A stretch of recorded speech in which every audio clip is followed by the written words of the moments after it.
내가 보니 바다에서 한 짐승이 나오는데 뿔이 열이요 머리가 일곱이라. 그 뿔에는 열 왕관이 있고 그 머리들에는 신성모독하는 이름들이 있더라. 내가 본 짐승은 표범과 비슷하고 그 발은 곰의 발 같고 그 입은 사자의 입 같은데 용이 자기의 능력과 보좌와 큰 권세를 그에게 주었더라. 그의 머리 하나가 상하게 죽게 된 것 같더니 그 죽게 되었던 상처가 나음에 온 땅이 놀랍게 여겨 짐승을 따르고 용이 짐승에게 권세를 주므로 용에게 경배하며 짐승에게 경배하여 이르되 누가 이 짐승과 같으냐 누가 능히 이와 더불어 싸우려 하더라. 또 짐승이 과장되고 신성모독을 말하는 입을 받고 또 42달 동안 일할 권세를 받으리라. 짐승이 입을 벌려 하나님을 향하여 비방하되 그의 이름과 그의 장막 곧 하늘에 사는 자들을 비방하더라. 또 권세를 받아 성도들과 싸워 이기게 되고 각 족속과 백성과 방언과 나라를 다스리는 권세를 받으니 죽임을 당한 어린 양의 생명책에 창세 이후로 이름이 기록되지 못하고 이 땅에 사는 자들은 다 그 짐승에게 경배하리라. 누구든지 귀가 있거든 들을지어다. 사로잡힐 자는 사로잡혀 갈 것이요 칼에 죽을 자는 마땅히 칼에 죽을 것이니 성도들의 인내와 믿음이 여기 있느니라. 내가 보매 또 다른 짐승이 땅에서 올라오니 어린 양같이 두 뿔이 있고 용처럼 말을 하더라. 그가 먼저 나온 짐승의 모든 권세를 그 앞에서 행하고 땅과 땅에 사는 자들을 처음 짐승에게 경배하게 하니 곧 죽게 되었던 상처가 나은 자니라. 큰 이적을 행하되 심지어 사람들 앞에서 불이 하늘로부터 땅에 내려오게 하고 짐승 앞에서 받은 바 이적을 행함으로 땅에 거하는 자들을 미혹하며 땅에 거하는 자들에게 이르기를 칼에 상하였다가 살아난 짐승을 위하여 우상을 만들라 하더라. 그가 권세를 받아 그 짐승의 우상에게 생기를 주어 그 짐승의 우상으로 말하게 하고 또 짐승의 우상에게 경배하지 아니하는 자는 몇이든지 다 죽이게 하더라. 그가 모든 자 곧 작은 자나 큰 자나 부자나 가난한 자나 자유인이나 종들에게 그 오른손에나 이마에 표를 받게 하고 누구든지 이 표를 가진 자 외에는 매매를 못하게 하니 이 표는 곧 짐승의 이름이나 그 이름의 수라. 지혜가 여기 있으니 총명한 자는 그 짐승의 수를 세어보라. 그것은 사람의 수니 그의 수는 666이니라. 아멘. 오늘 이 사실 13장이 정말 계시록의 하이라이트가 아닌가라는 생각이 듭니다. 13장은 바로 이해할 때에 계시록에 대한 여러 가지 다양한 의견들이 이 13장을 정확하게 이해할 때에 해소되지 않겠나 그런 생각이 듭니다. 자, 그러면 하나씩 맥을 짚어가면서 말씀을 같이 살펴보고자 합니다. 자, 근데 우리가 13장을 시작하기 전에 먼저 알아야 될 것이 뭐냐면 용과 짐승의 관계. 요거를 먼저 좀 알아야 되는데 그러면 용은 누구냐? 계시록 12장 3절 한번 같이 읽어보겠습니다. 12장 3절 시작. 하늘에 또 다른 이적이 보이니 보라 한 큰 붉은 용이 있어 머리가 7이요 뿔이 10이라. 그의 머리에 7 왕관이 있는데 자 여기서 보니까 용의 머리에 7 머리가 있고 10 뿔이 있다는 거죠. 그리고 7 머리에는 왕관이 또 다 있고 자 이것은 무엇을 의미하느냐면 이 7 머리는요 세상 권력을 대표하는 나라들을 말하는 거예요. 지난 12장에서 공부했었죠. 애국, 아수르, 바벨론, 페르시아, 헬라, 제국, 로마, 그 다음에 예수님의 재림 때 등장하는 마지막 나라들이 바로 열불시대죠. 이때는 예수님의 재림 시대. 그래서 용의 머리에 7머리와 10뿔이 있다는 것은 세상 임금이라는 거예요. 그런데 세상의 시작 때는 이 용이 뭐였다? 옛뱀이었죠. 이 옛뱀이 하와를 미혹해서 인류를 죽음에 이르게 하고 그 후손들로 이루어진 이 세상의 임금 노릇을 하면서 용의 머리에는 7 왕관이 있고 10뿔이 있으면서 세상 임금 노릇을 이 용이 하고 있다는 것을 보여주고 있는 것입니다. 이것을 우리가 정확하게 이해할 필요가 있습니다. 자, 그런데 자, 이 용의 세력이 끊기지요. 네. 자, 언제 끊기냐면 여자의 후손이 왔을 때, 다시 말하면 예수님의 초림 사건으로 마귀가 패배하는 역사가 일어나는 거죠. 아멘. 예. 자, 예수님이 초림 사건으로 말미암아 여자의 후손이 나타나시고 이분이 십자가 대속으로 피를 흘림으로 말미암아 결정적으로 마귀는 패배하게 되는 겁니다. 예. 자, 여기서 중요한 게 하나 나옵니다. 자, 이 사건을 통해서 용이 패배하는데, 근데 용의 패배는 무엇의 시작을 알리냐면 하나님 나라의 시작을 알려요.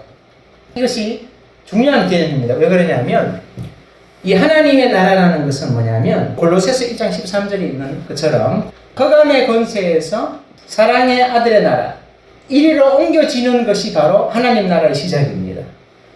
이 흑암의 권세에서 사랑의 하나님의 아들의 나라로 옮기는 것은 언제부터 시작되냐면 예수님의 십자가 대속으로부터 시작되는 거예요. 하나님 나라는 언제부터 임할 수 있다? 예수님의 십자가 대속부터 임하는 거예요. 그래서 마가복음 1장 15절에서 예수님이 뭐라고 말씀하시냐면은 공생의 사역을 시작하시면서 때가 찼고 하나님 나라가 가까웠으니 회개하고 복음을 믿으라고 말씀하시거든요. 예. 그래서 하나님 나라는 예수님의 대속의 죽음으로 말미암아 시작되었고 이것이 처음에는 겨자씨와 같고 서말 가루의 작은 누룩 같았지만 지금 2000년 교회사 시대 동안에 계속 어떻게 됐습니까? 확장되고 확장되었습니다. 자, 그런데 이제 이 하나님 나라가 계속 확장되다가 이제 하나님 나라가 확장이 마무리될 때가 된 거예요. 하나님의 나라가 확장이 마무리될 때. 왜 그러냐면은 이제 하나님 나라의 백성의 숫자가 거의 다 찬 거예요. 그래서 이방인의 수가 거의 다 찼고 남은 거는 누구밖에 없냐면 이스라엘 유대인 수밖에 없어요. 이것은 예수님의 재림 때에 차례되어 있습니다. 아멘. 그렇기 때문에 이제는 마귀, 즉 용에게 남은 시간이 별로 없는 거예요. 그래서 용에게 주어진 시간이 이제는 하나님 나라가 이제 거의 다 찼기 때문에 용에게 주어진 시간이 얼마 남지 않았어요. 계시록 12장 7절 같이 읽겠습니다. 시작. 하늘에 전쟁이 있으니 미가엘과 그의 사자들이 용과 더불어 싸울세 용과 그의 사자들도 싸우나. 자, 8절 9절 있습니다. 시작. 이기지 못하여 다시 하늘에서 그들이 있을 곳을 얻지 못한지라. 큰 용이 내쫓기니 옛뱀 곧 마귀라고도 하고 사탄이라고도 하며 온 천하를 꿰는 자라. 그가 땅으로 내쫓기니 그의 사자들도 그와 함께 내쫓기니라. 아멘. 자, 여기서 왜 용이 내쫓기느냐? 미가엘이 아무 때나 와서 내쫓는 게 아니에요. 하나님 나라가 거의 다 찼기 때문인 거예요. 그래서 용이 내쫓기면서 이제 용이 남은 시간이 얼마냐면 3년 반밖에 안 남은 거예요. 자, 그걸 어디서 말씀하시냐면은 12절 같이 한번 읽겠습니다. 시작. 그러므로 하늘과 그 가운데 거하는 자들은 즐거워하라. 그러나 땅과 바다에는 화 있을지니자 이는 마귀가 자기의 때가 얼마 남지 않은 줄을 알므로 크게 분내어 너희에게 내려갔음이라 하더라. 자, 지금 자기의 남은 때가 얼마 남지 않았다. 불과 남은 때가 3년 반밖에 안 남은. 자, 마귀의 입장에서는 자기가 최초의 인류 아담과 하와를 깨워서 자기 편으로 만들었죠. 그리고 수천 년 동안 왕노릇을 해왔어요. 그런데 이제 예수님에 의해서 패배를 당하고 이제는 자기 백성들을 계속 뺏겼죠. 흑암의 권세에서 가두고 있던 백성들을 사랑의 아들 나라로 계속 뺏기다가 이제 그 수가 다 차버렸어. 그러니까 미가엘 천사가 나타나서 자기를 내쫓고 땅으로 내려왔는데 이제 자기에게 남은 시간이 3년 반밖에 없는 거예요. 그러니까 그 분노는 이루 말할 수가 없는 거예요. 그래서 뭘 하게 되냐면 최후의 발악을 하는 거예요. 왜? 사형수가 이제 자기가 남은 기간이 얼마 안 남았기 때문에 이제는 뭘 하느냐면 남은 기간 동안에 지금 이 판을 뒤집을 수 있다 없다? 뒤집을 수 있어요. 왜냐하면 예수님에 의해서 이미 패배를 당했기 때문에. 그럼 자기가 할 수 있는 건 뭐냐면 하나님의 백성을 한 명이라도 더 멸망시키는 것. 그것이 자기 목표인 것. 그러면 하나님의 백성이 누구냐? 바로 구약시대에 택함 받은 유대인들이고 그 다음에 예수 그리스도를 믿는 그리스도인들이죠. 다시 말하면 신약시대 교회이죠.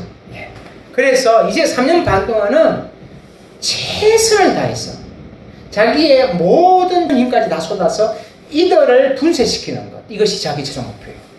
왜? 자기가 풀못에 들어가기 전에. 그래서 뭐가 시작된 거다? 대환란이 시작된 거다. 자, 그러면 이것을 누가 수행하느냐? 이 일을 누가 수행하냐면 바로 두 짐승이 수행합니다. 그래서 우리 시작할 때 13장을 이해하기 위해서는 뭘 알아야 된다? 용과 짐승의 관계를 알아야 되는 거예요. 이걸 수행하는 것은 바로 두 짐승이에요. 자, 그럼 첫 번째 짐승이 있고 두 번째 짐승이 있는데 13장 2절 같이 읽어봅니다. 13장 2절 시작. 내가 본 짐승은 표범과 비슷하고 그 발은 곰의 발 같고 그 입은 사자의 입 같은데 용이 자기의 능력과 보좌와 큰 권세를 그에게 주었더라. 자, 세 가지를 줬어요. 무엇을 줬냐면 큰 능력과 보좌와 큰 권세. 자, 이 세 가지 단어는 무엇을 의미하냐면 용이 자기가 가진 전부를 다 준 거예요. 왜? 하나님의 백성들을 멸해야 되기 때문에 모든 걸 다 준 거예요. 그래서 막강한 권세를 가졌다. 자, 이 권세가 얼마나 막강하냐면 2절 상반절에서 말해요.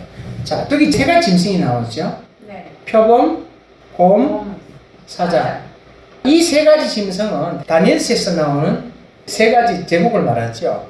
표범은 헬라 제국, 곰은 페르시아 제국, 사자는 바벨론. 자, 이 세 나라들은 각각 제국으로서 지역의 패권을 가지고 있었어요. 그런데 첫 번째 짐승은 용의 능력과 보좌와 큰 권세를 다 받았기 때문에 이 세 가지 권세를 다 갖고 있는 거예요, 자기가. 네.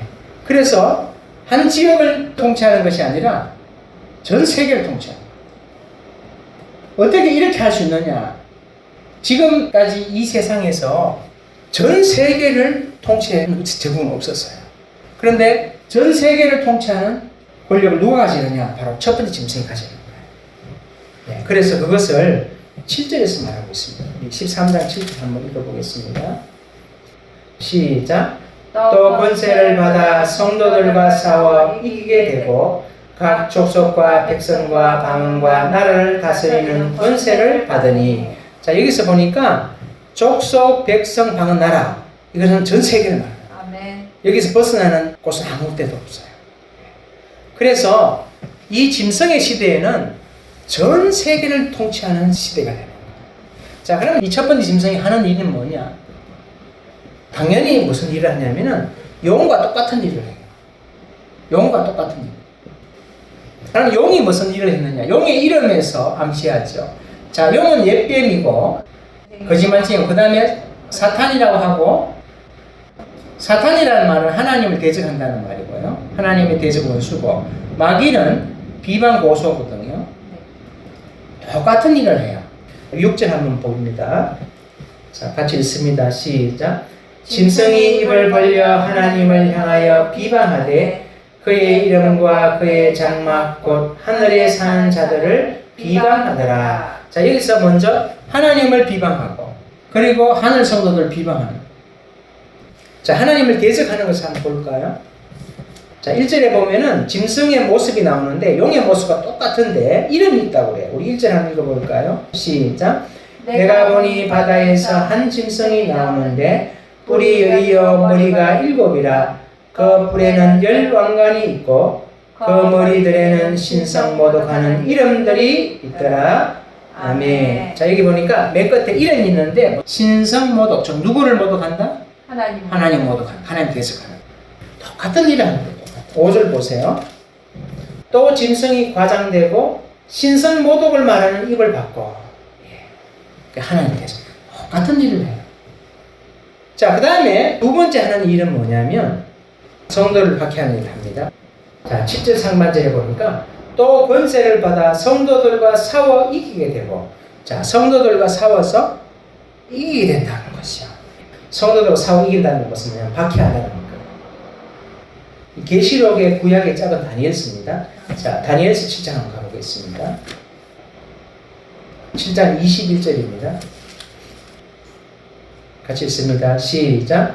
내가 본 적 이 뿔이 성도들과 더불어 싸워 그들에게 이겼더니.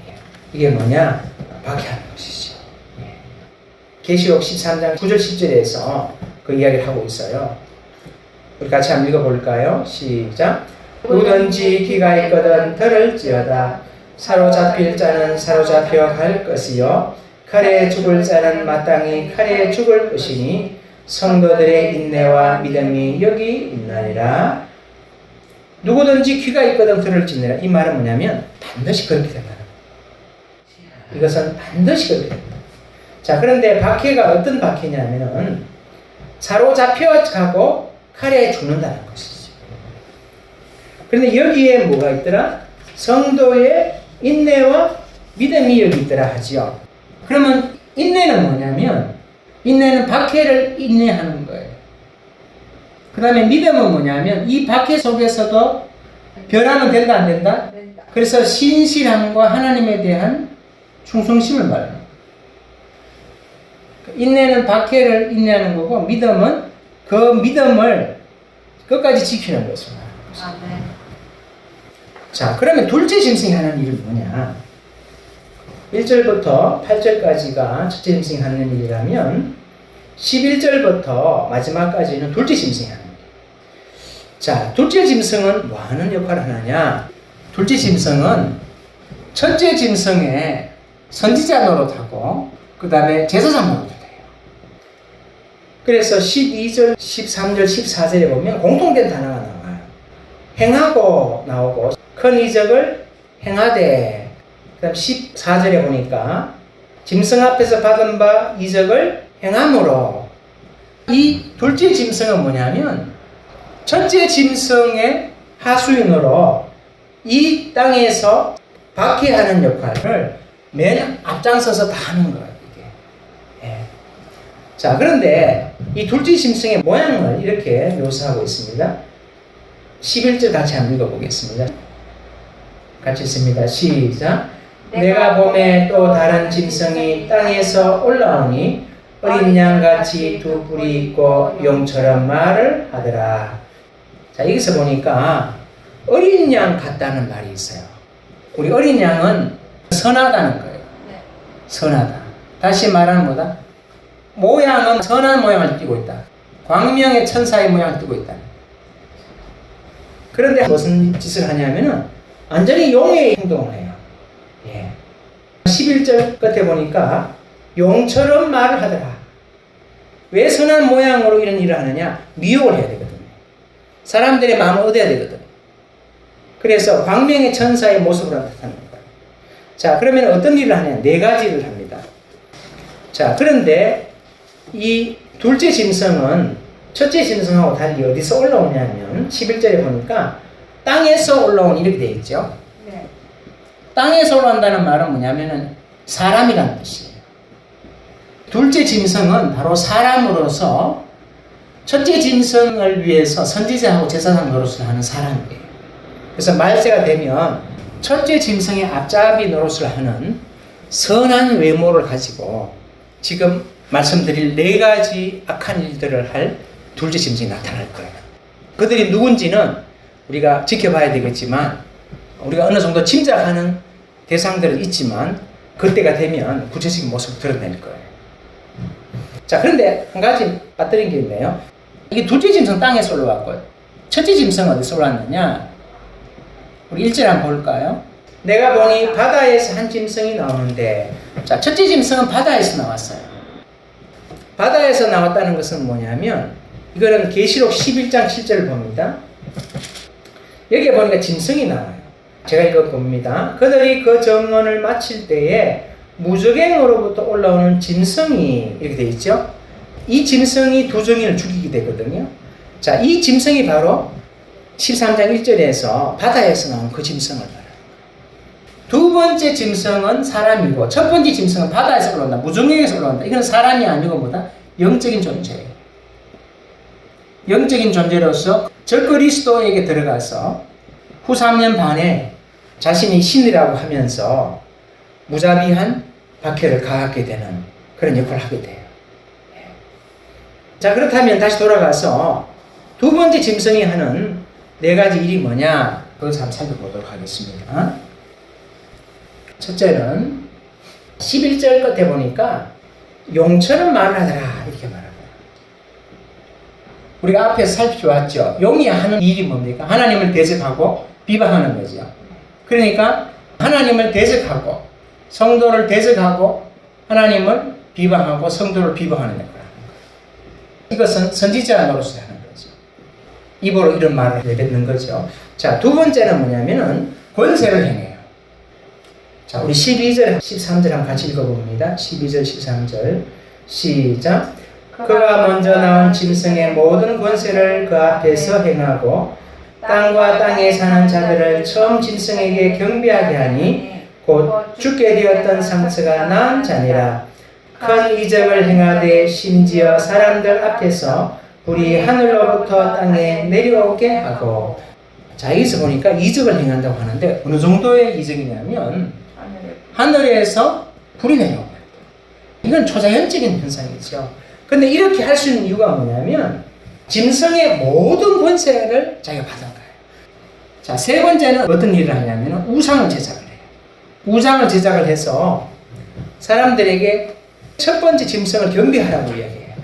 14절 제가 읽어봅니다. 짐승 앞에서 받은 바 이적을 행함으로 땅에 거하는 자들을 미혹하며 땅에 거하는 자들에게 이르기를 칼에 상하였다가 살아난 짐승을 위하여 우상을 만들라 하더라. 우상을 만들어서 누구를 경배하게 하냐면은 첫 번째 짐승을 경배하게 하는 거예요. 자, 그것이 15절에 나오죠. 그가 권세를 받아 그 짐승의 우상에게 생기를 주어 그 짐승의 우상으로 말하게 하고 또 짐승의 우상에게 경배하지 아니하는 자는 몇이든 다 죽이게 하더라. 자, 여기서 짐승의 우상을 제작해서 사람들에게 경배하게 하는 거예요. 이게 제사상. 그리고 경배하지 않은 자들은 몇이든 다 죽이다. 이 말은 무슨 말이냐면 인간 사회 전체를 대상으로 경배 안 하면 다 죽인다는 거예요. 여기서 사람들은 선택에 직면하게 되죠. 무슨 선택이냐면 하나님을 선택할 것이냐 아니면 우상을, 그렇죠. 우상을 선택할 것이냐. 예. 이것은 누가 대신 해줄 수가 없어요. 아멘. 이것은 본인만 할 수 있는 거예요. 누가 이렇게 하라고 해서 그렇게 할 수 있는 것도 아니고 스스로 선택하는 거예요. 자, 그 다음에 네 번째는 표를 받게 하죠. 표를 받게 하는. 자, 이 표를 받게 하는 이유가 뭐냐면 우리 17 같이 한번 읽어볼까요? 17절 말씀 시작. 누구든지 이 표를 가진 자 외에는 매매를 못하게 하니 이 표는 곧 짐승의 이름이나 그 이름의 수라.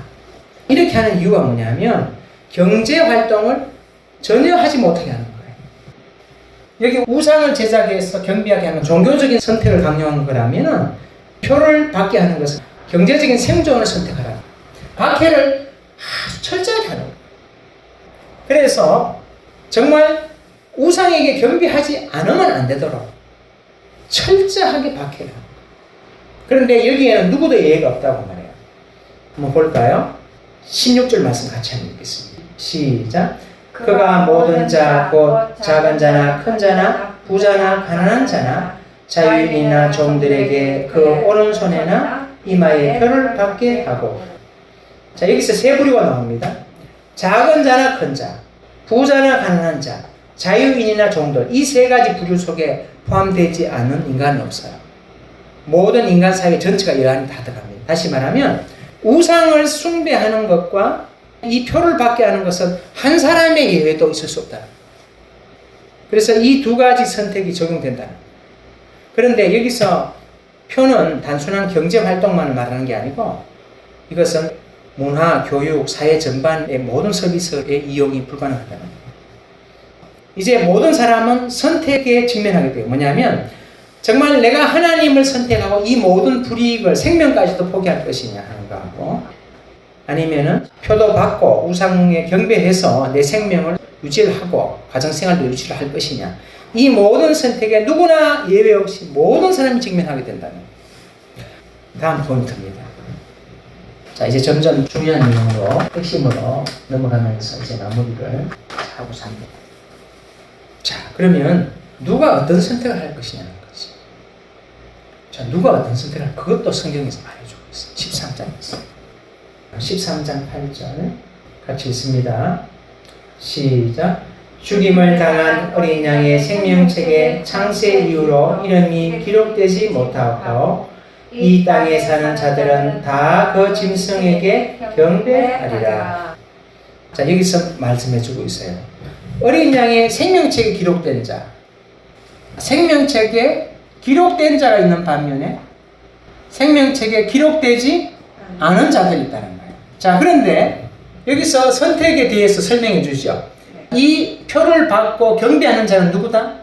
생명책에 기록되지 않은 자예요. 이런 표를 받고 우상에게 경배를 해요. 자, 그렇다면 생명책에 기록된 자들은 표를 받지도 않고 경배도 하지 않는다는 거예요. 이 말은 바꿔 말하면 뭐냐면 생명책에 기록됐다는 것은 뭐냐면 선택과 예정을 얘기하는 거예요. 선택과 예정을 우리가 하는 게 아니라 누가 하는 거다? 하나님이 하시는 거예요. 그러니까 마지막 때에 이 표를 받지 않고 경배하지 않는 것은 스스로의 힘으로 하는 것이 아니라 하나님이 주신 능력으로 한다는 거예요. 하나님 주신 힘으로 한다는 거예요. 자, 그러면 생명책에 기록되지 않은 자들이 누구냐면은 8절에서 말하고 있어요. 이름이 기록되지 못하고 이 땅에 사는 자들이라고 했죠. 14절 봅니다. 짐승 앞에서 받은 바 이적을 행함으로 땅에 거하는 자들을 미혹하며, 자, 누구를 미혹한다고 그랬어요? 땅에 거하는 자들. 같은 사람들입니다. 자, 이 사람들은 다 누구냐면 생명책에 기록되지 못한 자예요. 다시 말하면 복음을 거부하는 사람들. 이들은 다 미혹되게 되어 있어요. 무엇에 미혹되느냐면 짐승의 권세와 능력에 미혹이 되고, 그리고 두 번째 짐승의 이적에게 미혹이 되고, 그 이적의 절정이 뭐냐면 하늘에서 불을 내리는 것뿐만 아니라 짐승의 우상에게 생기를 불어넣어줘요. 우상이 막 말을 해요. 그러니까 이 땅에 거하는 자들은 감탄을 하고 놀라고 공포심에 빠지고, 그래서 뭐라고 말하냐면 이 짐승과 같은 자가 누가 있겠느냐는 거예요. 우리 한번 볼까요? 13장 4절 시작.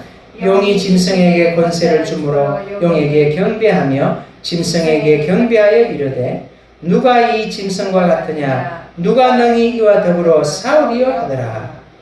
지금 용이 마귀가 자기가 가진 모든 권세와 보좌와 능력을 다 주니까 못하는 게 없어요. 이 땅에서. 그래서 예수님께서 마태복음 24장에서 표적과 능력을 미혹한다고. 지금 이 상황을 데살로니가 후서 2장 9절로 12절에서 말하고 있어요. 한번 찾아봅니다. 데살로니가 후서 2장 9절로 12절에 이 상황을 미리 말씀을 우리에게 해주고 계셔요. 아멘. 자, 거기서 8절이 어떤 상황인지를 미리 말해주거든요. 우리 8절 먼저 읽어볼까요? 시작. 그때에 불법한 자가 나타나리니 주 예수께서 그 입의 기운으로 그를 죽이시고 강림하여 나타나심으로 폐하시리라. 자, 지금 여기 상황이 불법한 자가 나타나는 거. 다시 말하면 적그리스도가 나타나는 상황이에요. 자, 이 맥락에서 9절로 12절에서 말을 해요. 우리 9절로 12절 읽어봅니다. 시작. 악한 자의 나타남은 사탄의 활동을 따라 모든 능력과 표적과 거짓 기적과 불의의 모든 속임으로 멸망하는 자들에게 있으리니 이는 그들이 진리의 사랑을 받지 아니하여 구원함을 받지 못함이라. 이러므로 하나님이 미혹의 역사를 그들에게 보내사 거짓 것을 믿게 하심은 진리를 믿지 않고 불의를 좋아하는 모든 자들로 하여금 심판을 받게 하려 하심이라. 아멘. 9절에 보니까 악한 자의 나타남은 사탄의 활동을 따라, 이 말은 뭐냐면 사탄의 모든 능력과 권세와 보좌를 다 받는다는 거예요. 그것을 가지고 능력과 표적과 거짓 기적을 일으킨다는 거예요. 자, 그런데 누가 여기에 넘어가느냐? 10절에 보니까 진리의 사랑을 받지 아니하는 자. 다시 말하면 생명체 기록되지 못한 자들이요, 복음을 거부한 자들이에요. 그들이 진리의 사랑을 받지 못한 자들이고, 그래서 11절에 하나님이 미혹의 역사를 그들에게 보내사, 바로 능력과 표적과 거짓 기적이죠. 그들로 믿게 하는 거예요.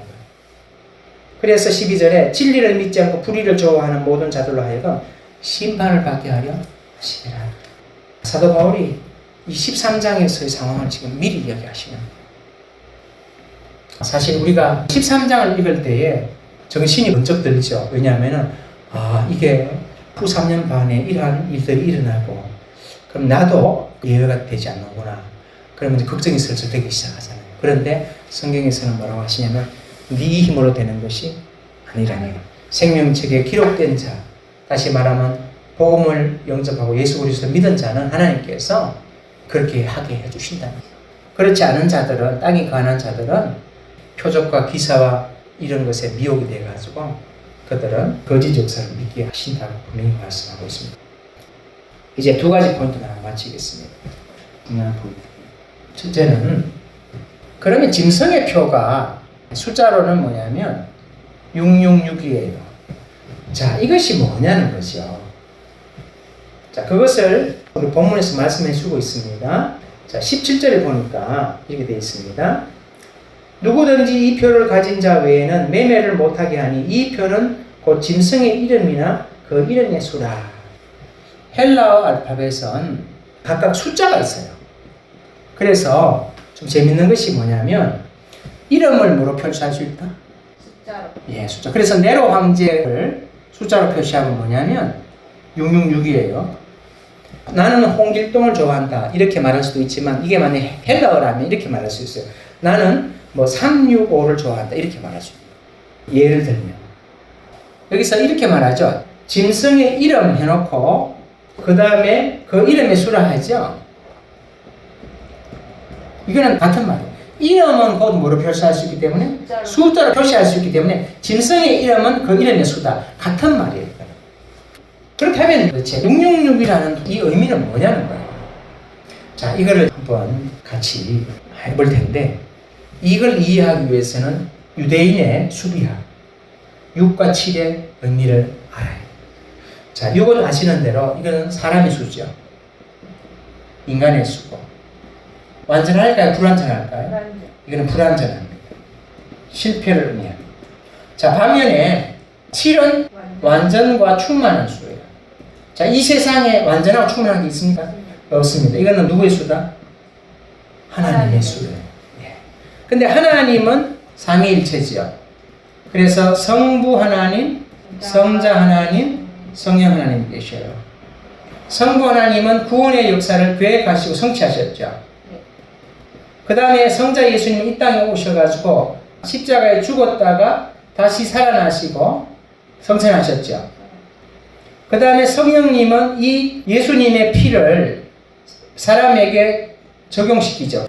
믿게 하시고 구원하시고 그리고 부활에 이르게 하시죠. 그래서 이 세 분 하나님, 이 한 분 한 분 한 분은 뭐다? 다 하나님이시고 다 완전하시고 다 충족적인 분이세요.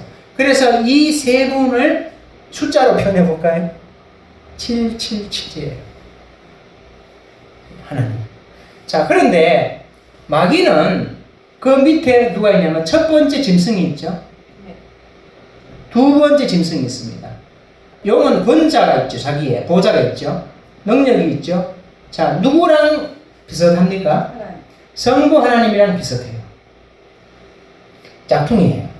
그 다음에 첫 번째 짐승은 죽었다가 살아났다고 했죠. 자, 지금 누구랑 비슷합니까? 죽었다가 살아났죠. 예수님이랑 비슷해요.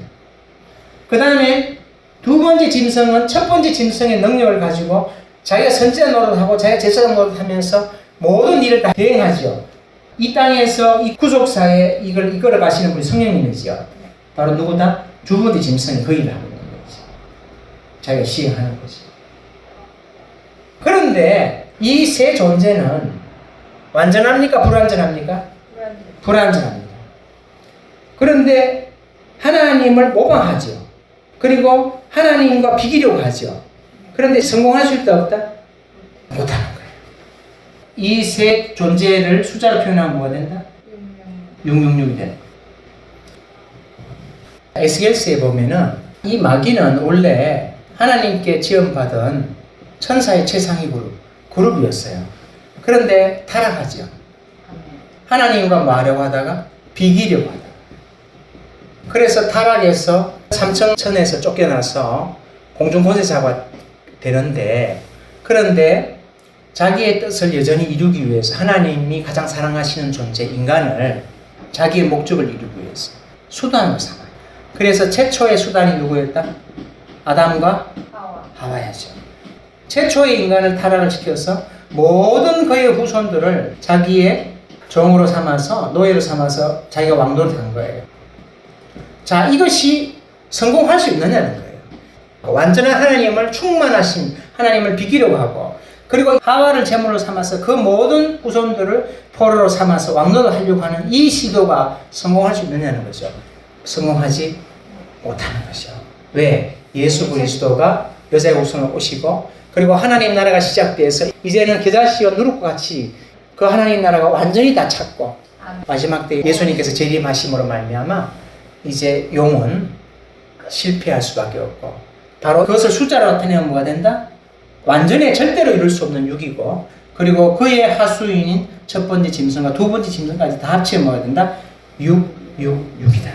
그래서 성경은 뭐라고 하냐면 이 표는 곧 짐승의 이름이나 그 이름의 수라 결코 성공하지 못한다. 비록 성도들에게 박해를 가하고 그들의 생명은 빼앗을 수 있더라도 그들의 운명은 정해져 있고, 성도들은 오히려 그것이 승리가 되는 것이. 아멘. 그래서 성도들은 그 짐승을 이기고, 그것이 어디 나타납니까? 계시록 15장 2절 한번 같이 읽습니다. 시작. 또 내가 보니 불이 섞인 유리바다 같은 것이 있고, 짐승과 그의 우상과 그의 이름의 수를 이기고 벗어난 자들이 유리바다 가에 서서 하나님의 검은고를 가지고, 3절 읽습니다. 시작. 하나님의 종 모세의 노래 어린 양의 노래를 불러 이르되 주 하나님 곧 전능하신 이시여 하시는 일이 크고 놀라우시도다. 만국의 왕이시여 주의 길이 의롭고 참되시도다. 자, 이 내용은 다음 시간에 하기로 하고, 여기서 이들이 죽임은 당했지만은 2절에서 뭐라고 합니까? 짐승과 그의 우상과 그의 이름의 수를 뭐하고? 이기고 하는 것이죠. 승리했다는 거예요. 그래서 마귀가 아무리 최후의 발악을 후 3년 만에 하더라도 그들의 그러한 시도는 패배가, 하나님의 완전함에 도달할 수도 없고, 그들은 영원한 불못에 들어갈 수밖에 없는 존재들이라는 것입니다. 자, 이제 마지막 포인트를 하고 마치겠습니다. 자, 그러면 이 13장을 읽으면서 어떠한 성도들은 의문을 가지게 되냐면, 그렇다면 왜 하나님께서는 후 3년 반이라는 이 고통의 시간을 허락하시냐는 거죠. 왜 성도들에게 이 고통의 시간을 꼭 허락하셔야 되느냐? 자, 이것을 설명드리고 마치려고 해요. 자, 인간은 두 가지의 종말을 가지고 있습니다. 하나는 가는 종말. 가는 종말이 뭡니까? 사람 각자가 죽어서 가는 것이요. 자, 이것은 각자의 때에 하나님께서 준비시켜서 데려가시는 거예요.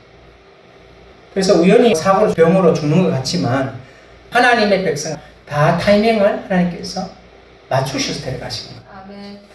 자, 그런데 오는 종말이 있어요. 이것은 예수님의 재림이에요.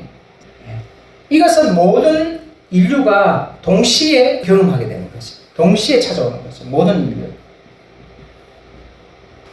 그렇다면 지금 가는 종말은 하나님께서 준비시켜서 데려가시지만 오는 종말은 동시에 일어나기 때문에 준비된 사람이고 준비 안 된 사람이 있다는 거죠. 생명체에 기록이 돼 있어도 준비된 사람이고 준비 안 된 사람이 있어요. 자, 그러면은 하나님께서 이 3년 반 환란으로 한꺼번에 준비를 시키는 거예요. 정결한 신부. 이게 하나님의 방법이에요. 왜 그러냐면 이 후 3년 반 동안은 인간적인 모든 소망이 있다 없다? 소망이 없어요. 오로지 소망의 대상은 한 분밖에 없는 거예요. 빨리 3년 반을 마치고 누가 오시기를? 예수님이 오시길 마라나타 그거밖에 없어요. 그러면 이 3년 반 동안에 우상에게 경배하는 것도 거부하고 경제적인 매매도 못하고 그러면 이 사람들이 3년 반 동안에 오로지 가진 소망과 그들의 희망은 뭐냐면 주 예수여 어서 오시옵소서. 그러면서 세상에 한 발 드러났던 거 원하든 원치 않든 그 발은 빼야 되고 그리고 순결한 신부로 정결한 신부로 준비될 수밖에 없는 거예요. 오로지 소망은 뭐다? 이제 세상은 바라볼 수가 없어. 왜? 세상은 적고를 쓰고 다스리고 있기 때문에 아무 소망이 없어. 그래서 온전히 몸과 마음과 영혼이 예수 그리스도여 어서 오시옵소서. 그 3년 반 동안 모든 인류 중에서 택함 받은 자들은 다 준비하고 한꺼번에 준비시킨 하나님의 방법. 계시록 7장으로 갑니다. 9절 한번 보겠습니다. 시작. 이 일 후에 내가 보니 각 나라와 족속과 백성과 방언에서 아무도 능히 셀 수 없는 큰 무리가 나와 흰 옷을 입고 손에 종려 가지를 들고 보좌 앞과 어린 양 앞에 서서 여기 보니까 셀 수 없는 무리가 나와 있어요. 근데 이 사람들이 어디서 나왔느냐 물어봐요.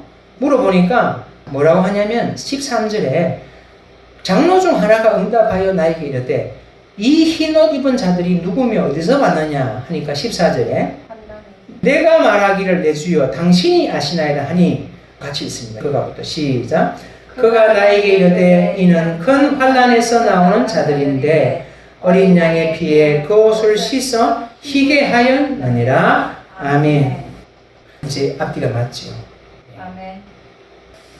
뭐라고 합니까? 각 나라와 족속과 백성과 방언에서 능히 셀 수 없는 무리들이 이거는 그때 회개하고 예수님 믿은 사람 말하는 게 아니에요. 그거는 소수는 있겠지만 물론 유대인들 민족적인 구원은 그건 나중에 있고 이들은 성도들이에요.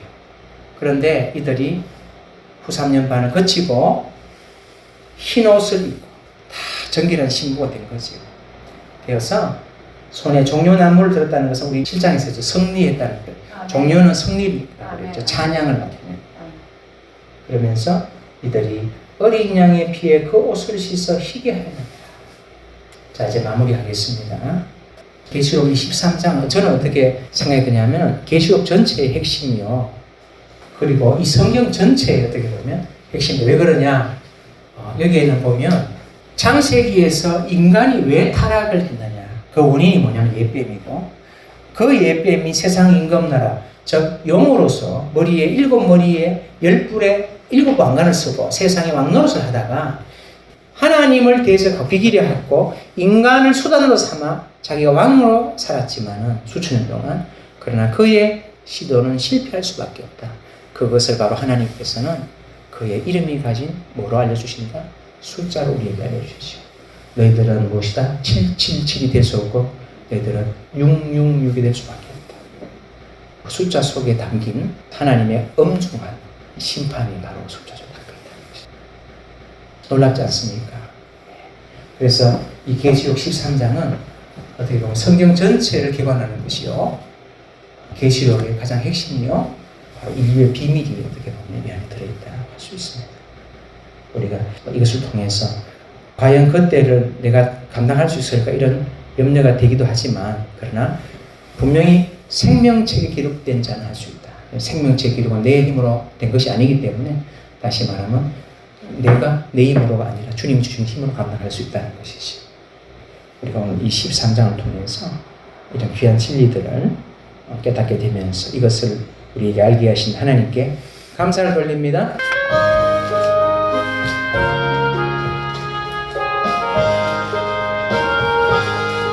구름 같은 이 세상 모든 부귀영화 나는 분도와 같이 내야가 이곳서 오직 천국의 법을 사모하며 사니 구원받은 내 이름 기억하옵소서. 주가 나의 이름 보좌 앞에 놓인 어린 양 생명책에 기록하옵소서. 주여 보배 피로써 모든 죄 씻기사 나의 부정한 것을 씻어 말기소서. 입눈보다 더 희게 죄를 씻었으니 구원받은 내 일을 기록하옵소서. 주가 나의 이름 보좌 앞에 놓인 어린 양 생명책에 기록하옵소서. 죄가 하나도 없고 아무 병도 없는 영화롭고도 밝은 천국 올라가서 주와 함께 그곳에 길이 살겠으니 이런 소망의 삶은 참된 행복이라. 주가 나의 이름 보좌 앞에 놓인 어린 양 생명책에 기록하옵소서.